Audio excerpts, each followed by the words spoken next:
Debit, kredit, debit, ketini yozish kerak bo'ladi. Biz birinchi doimiy shotlarni o'rganib chiqamiz. Doimiy shotlarning birinchisi aktiv shotlar edi.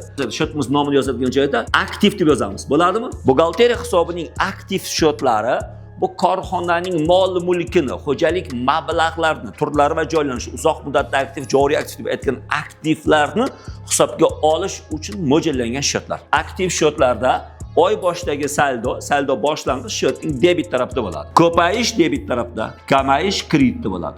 Samolyotimiz nimasi bor edi? Qanot bor edi. Qanot chizgan paytingizda ikkita parallel chiziq chizamiz degandik. Esingizda bor? Ichida nima deb yozib qo'yamiz dedik? Debitli оборот deb yozamiz va kreditli оборот deb yozamiz. Debitli оборот bu nima edi? Hisobot davrida kelgan pullarning yig'indisi. Ketgan pullarimiz yig'indisi nima bo'ladi? Kreditli оборот bo'ladi. Oy oxiridagi saldoni topishimiz kerak bo'ladi. Nima qilamiz? Saldo oxirini topish uchun saldo boshlang'ichga CBga qo'shamiz debitli оборотni, ayiramiz kreditli оборотni va qoldiq 0 bo'ladi yoki musbat son bo'ladi. Bu aktiv shotning tuzilishi, strukturasi.